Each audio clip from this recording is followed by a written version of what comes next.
Before the full weight of American aid could be felt, the Germans launched an offensive designed to end the war.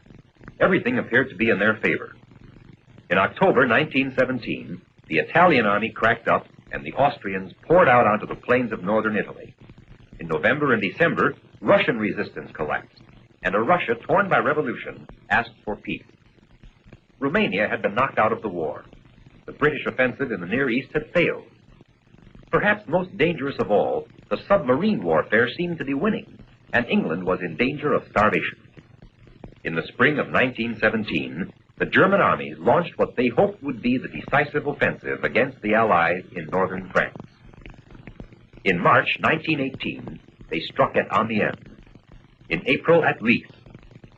In May, June, and July, they came within artillery range of Paris itself. But the Allied lines held, and American troops saw their first large-scale fighting.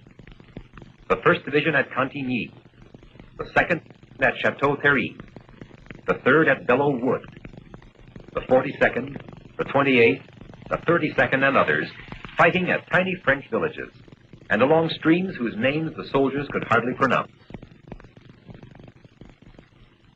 By July 17, 1918, unable to maintain the offensive against fresh and hopeful Allied troops, the last German advance came to a halt. Meanwhile, the Allied buildup was underway, with Americans under the Allied commander, Marshal Foch of France.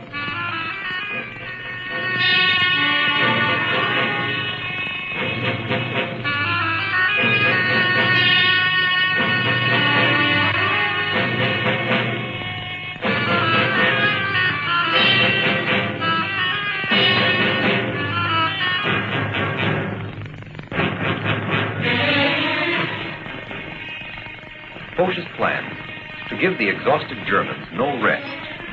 On July 18th, the counterattack began, preceded by the usual artillery barrage.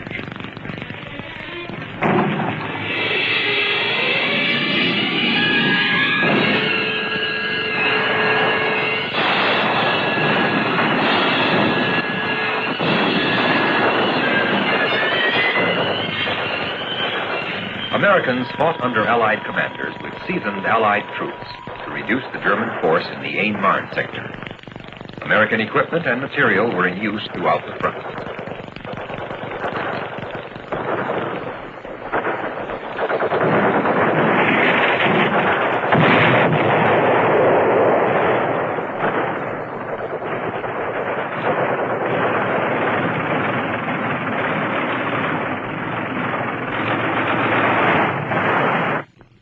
American soldiers and equipment were now pouring into France.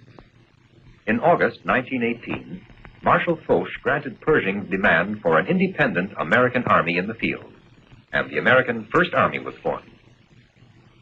Its objectives, to reduce the enemy sector at Saint-Mihiel, then move north to join other Allied forces in the reduction of the Meuse-Argonne.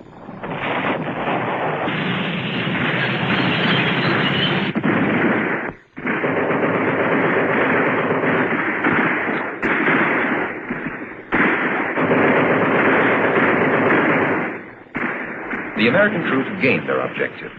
They were well supplied, well commanded, and above all, they were fresh and eager.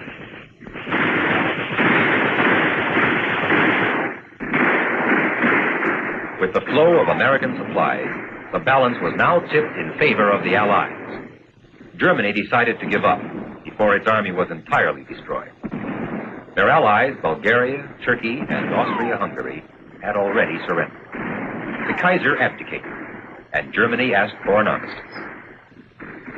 On November 11th, 1918, at 11 o'clock in the morning, the war ended.